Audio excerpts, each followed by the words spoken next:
ವಿಜಯಪುರ ತಾಲೂಕಿನ ಅಂಪಾರು ಗ್ರಾಮದ ಶಾನ್ಕಟ್ಟು ಕೆಳಗಿನ ಮನೆ ಕುಟುಂಬಸ್ಥರ ಶ್ರೀ ಆದಿನಾಗದೇವರ ಸನ್ನಿಧಿಯಲ್ಲಿ ಏಕಪವಿತ್ರ ನಾಗಮಂಡಲೋತ್ಸವ ಕಾರ್ಯಕ್ರಮ ನಾನಾ ಧಾರ್ಮಿಕ ವಿಧಿವಿಧಾನಗಳೊಂದಿಗೆ ವಿಜೃಂಭಣೆಯಿಂದ ಮಂಗಳವಾರ ನಡೆಯಿತು. ಗಣಪತಿ ಪೂಜೆ, ದರ್ಶನ ಸೇವೆ, ಮಹಾ ಅನ್ನ ಸಂತರ್ಪಣೆ ಜರುಗಿತು. ಸಾವಿರಾರು ಭಕ್ತರು ಕ್ಷೇತ್ರಕ್ಕೆ ಆಗಮಿಸಿ ಅನ್ನಪ್ರಸಾದವನ್ನು ಸ್ವೀಕರಿಸಿದರು. ಶ್ರೀ ನಾಗದೇವರ ಏಕಪವಿತ್ರ ನಾಗಮಂಡಲೋತ್ಸವ ಕಾರ್ಯಕ್ರಮದ ಅಂಗವಾಗಿ ಹೊರೆಕಾಣಿಕೆ ಸಮರ್ಪಣೆ ಕಾರ್ಯಕ್ರಮ ಅದ್ದೂರಿಯಾಗಿ ನಡೆಯಿತು. ಗ್ರಾಮ ದೇವತೆ, ಅಡಿದೇವತೆಗಳಿಗೆ ಫಲ ಸಮರ್ಪಣೆ ಕಾರ್ಯಕ್ರಮ ನಡೆಯಿತು. ಆಶ್ಲೇಷ ಬಲಿ, ಮಂಡಲ ಮಂಟಪದಲ್ಲಿ ವಾಸ್ತು ರಾಕ್ಷೋಷ್ಣ ಬಲಿ ಜರುಗಿತು. ಇಂದು ಏಕಪವಿತ್ರ ನಾಗಮಂಡಲೋತ್ಸವವು ಶಾನ್ಕಟ್ಟು ಕೆಳಗಿನ ಮನೆ ಕುಟುಂಬಸ್ಥರಿಂದ ನಡೆಯುತ್ತಿದ್ದು, ಈಗ ಅನ್ನದಾನ ಸೇವೆ ನಡೆಯುತ್ತಿದೆ. ಹೆಚ್ಚಿನ ಸಂಖ್ಯೆಯಲ್ಲಿ ಸಹಸ್ರಾರು ಭಕ್ತಾದಿಗಳು ಆಗಮಿಸಿದ್ದು ಅನ್ನದಾನವನ್ನು ಸ್ವೀಕರಿಸುತ್ತಿದ್ದಾರೆ. ಹಾಗೆ ರಾತ್ರಿ ಹಾಲಿಟ ಸೇವೆ ಹಾಗೂ ಮಂಡಲ ಸೇವೆ ನಡೆಯಲಿದ್ದು, ಹೆಚ್ಚಿನ ಸಂಖ್ಯೆಯಲ್ಲಿ ಭಕ್ತರು ಬರಬೇಕು. ಈ ಸೇವೆಯನ್ನು ನೋಡಿ ಸಂತೃಪ್ತರಾಗಬೇಕು ಹಾಗೂ ದೇವರ ಕೃಪೆಗೆ ಪಾತ್ರರಾಗಬೇಕಂತ ಕೇಳಿಕೊಳ್ತಾ ಇದ್ದೀನಿ. ಓಂ ನಾಗದೇವತಾಯ ನಮಃ. ಗ್ರಾಮ ದೇವತೆಯಿಂದ ನಿಮಿತ್ತ ನನ್ನ ಹೆಸರು ಶಾನ್ಕಟ್ಟು ಗಡಿಮನೆ ದಿವಾಕರ ಶೆಟ್ಟಿ ಅಂತ. ನಮ್ಮ ಕುಟುಂಬದ ಇದು ನಾಗಮಂಡಲೋತ್ಸವವು ನಮ್ಮ ಕುಟುಂಬದಲ್ಲಿ ಹಿಂದೆ ಸಂತಾನ ಪ್ರಾಪ್ತಿಗೋಸ್ಕರ 108 ವರ್ಷ ಹಿಂದೆ ಹೇಳಿಕೊಂಡಂಥ ಹರಕೆ. ಅದನ್ನು ಹಿಂದೆ ನಾವು 2 ಸಲ ಮಾಡಿದ್ದೇವೆ.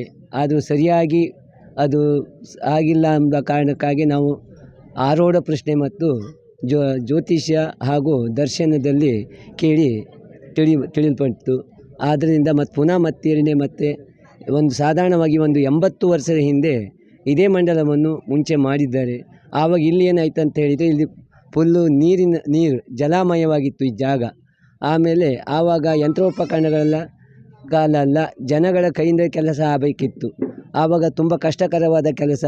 ಆದ್ದರಿಂದ ಇಲ್ಲಿ ಪೂಜಾ ಪುರಸ್ಕಾರ ಮಾತ್ರ ಇಲ್ಲಿ ಆಗಿದ್ದು, ಬೇರೆ ಇತರ ಧಾರ್ಮಿಕ ಕಾರ್ಯಕ್ರಮ ಹಾಗೂ ಹೋಮ ಹವನಗಳು ಬೇರೊಂದು ಜಾಗದಲ್ಲಿ, ಅಂದರೆ ಇಲ್ಲಿಂದ 1 ಕಿಲೋಮೀಟರ್ ದೂರದಲ್ಲಿರುವ ಮುಸ್ವಾಡಿ ಲಕ್ಷ್ಮೀನಾರಾಯಣ ಉಡುಪುರ ಮನೆಯಲ್ಲಿ ನಡೆದಿದ್ದು ದರ್ಶನ. ಮತ್ತು ತದನಂತರ ಅದು ಕೆಲವು ವರ್ಷ ನಂತರ ಅದು ಎಲ್ಲ ಕುಟುಂಬದಲ್ಲಿ ತುಂಬ ದೋಷಗಳು ಕಂಡು ಬಂದ ಕಾರಣ ನಾವು ಬೇರೆ ಜ್ಯೋತಿಷ್ಯರ ಹತ್ರ ತಿಳಿಸಿದಾಗ ಮತ್ತು ಆರೋಗ್ಯ ಪ್ರಶ್ನೆ ಆಗಿದ್ದಾಗ ಇದು ಮತ್ತೆ ಪುನಃ ಮಾಡಬೇಕಂತ ಬಂತು. ಆಗ ನಮ್ಗೆ ಕಷ್ಟಕರವಾಗಿತ್ತು ಆವಾಗ.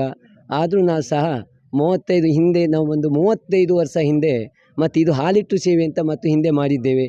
ಅದರಲ್ಲಿ ಮತ್ತು ಅದು ಎಲ್ಲ ಇದು ಮಾಡಿದ್ದು ಜಾಗ ಅದೇ ಇಲ್ಲಿ ಅಂತೇಳಿದರೆ ಇಲ್ಲಿ ನೀರಿದ್ರಿಂದ ಎಲ್ಲ ಪ್ರತಿಯೊಂದು ಕಾರ್ಯಕ್ರಮವು ನಾವು ಇಲ್ಲಿ ಮಾಡಲಿಕ್ಕೆ ಆಗ್ತಿಲ್ಲ ಇತ್ತು. ಅದು ಮತ್ತು ಪುನಃ ಮಾಡಿದ್ದು ಅಲ್ಲಿ ಮುಸುವಾಡಿಯಲ್ಲಿ.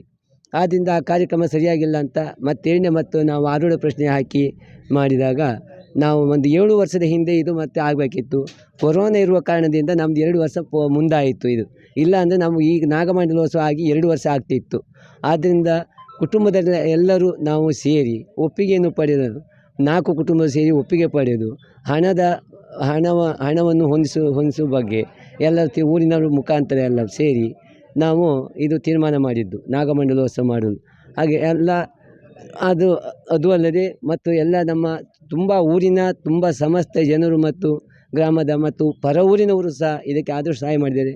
ಮತ್ತು ಇಲ್ಲಿನ ಸಮಸ್ತ ಜನರು ಮತ್ತು ನಮ್ಮ ಊರಿನ ಜನರು ನಮ್ಮಕ್ಕಿಂತ ಜಾಸ್ತಿಯಾಗಿ ದುಡಿದು ನಾವು ಹಾಕಿರ್ಬೋದು, ಅದು ಹಣಕ್ಕಿಂತ ಜಾಸ್ತಿಯಾಗಿ ಅವರ ಶ್ರಮದಾನ ಜಾಸ್ತಿ ಇದೆ.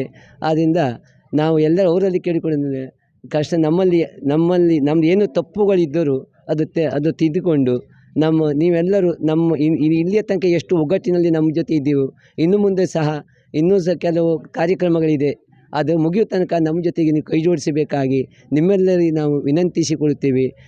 ಇಲ್ಲಿ ಬಂದಿದ್ದ ಪ್ರತಿಯೊಂದು ಸದ್ಭಕ್ತರಿಗೂ ನಾನು ನಾಗದೇವತೆಯವರಿಗೆ ಎಲ್ಲ ಆಯುರಾರೋಗ್ಯ ಐಶ್ವರ್ಯವನ್ನು ಕೊಡಲಿ ಎಂದು ಶ್ರೀ ನಾಗದೇವರಲ್ಲಿ ಪ್ರಾರ್ಥಿಸಿಕೊಳ್ಳುತ್ತೇನೆ. ಮಂಡಲ ಉತ್ಸವ ಶಾನ್ಕಟ್ಟು ಕೆಳಗಿನ ಮನೆ ಕುಟುಂಬಸ್ಥರು ನಡೆಸಿಕೊಡ್ತಾ ಇದ್ದಾರೆ. ಮೊನ್ನೆ 21ನೇ ತಾರೀಕಿಗೆ ಒಂದು ಒಳ್ಳೆಯ ರೀತಿಯಿಂದ ಹೊರೆಕಾಣಿಕೆ ಕಾರ್ಯಕ್ರಮವನ್ನು ಊರಿನ ಹಾಗೂ ಪರವೂರಿನ ಗ್ರಾಮಸ್ಥರಿಂದ ಉತ್ತಮವಾದ ರೀತಿಯಲ್ಲಿ ನೆರವೇರಿತು ಹಾಗೂ ಅತಿ ಹೆಚ್ಚಿನ ಸಂಖ್ಯೆಯಲ್ಲಿ ಭಾಗವಹಿಸಿದರು. ನಿನ್ನೆ ತಾನೇ ಆಶ್ಲೇಷ ಬಲಿ ಹಾಗೂ ಇತ್ಯಾದಿ ಹೋಮ ಹವನಗಳನ್ನು ಪೂರೈಸಿ ಇಂದು ಧಾರ್ಮಿಕ ವಿಧಿವಿಧಾನ ಹಾಗೂ ದರ್ಶನ ಸೇವೆ ನಡೆದು ಈಗ ತಾನೇ ಅನ್ನ ಸಂತರ್ಪಣೆ ಕಾರ್ಯಕ್ರಮ ಭಾಳ ಅದ್ಧೂರಿಯಿಂದ ನಡೀತಾ ಇದೆ. ಭಾಳಷ್ಟು ಸಂಖ್ಯೆಯಿಂದ ನಾಗದೇವರ ಭಕ್ತಾಭಿಮಾನಿಗಳು ಊರಿನವರು ಹಾಗೂ ಪರ ಊರಿನವರು ಅತಿ ಹೆಚ್ಚಿನ ಸಂಖ್ಯೆಯಲ್ಲಿ ಆಗಮಿಸ್ತಾ ಇದ್ದಾರೆ. ಭಾಳ ಖುಷಿ ಆಗ್ತಾಯಿದೆ. ಈ ಒಂದು ಕಾರ್ಯಕ್ರಮ ಕೆಳಗಿನ ಮನೆ ಕುಟುಂಬಸ್ಥರು ಹಾಗೂ ಅವರೊಂದಿಗೆ ಕೈ ಜೋಡಿಸಿದಂಥ ಎಲ್ಲ ನಮ್ಮ ಊರಿನ ಗ್ರಾಮಸ್ಥರಿಗೆ ಹಾಗೂ ಇಲ್ಲಿ ಇಂದು ಸಹ ಸಹಾಯಕರಾಗಿ ಸ್ವಯಂ ಸೇವಕರಾಗಿ ಕೆಲಸವನ್ನು ನಿರ್ವಹಿಸಿದಂಥ ಎಲ್ಲ ಭಕ್ತಾಭಿಮಾನಿಗಳಿಗೆ, ಅಡುಗೆಯವರಿಗೆ ಹಾಗೂ ಕರ್ಮಾಂಗವನ್ನು ನಡೆಸಿದಂಥ ಪುರೋಹಿತರಿಗೆ, ಪ್ರತಿಯೊಬ್ಬರಿಗೂ ನಾವು ಕೆಳಗಿನ ಮನೆಯ ಕುಟುಂಬಸ್ಥರ ಪರವಾಗಿ ಧನ್ಯವಾದಗಳನ್ನ ಹೇಳ್ತಾ ಇದ್ದೇನೆ.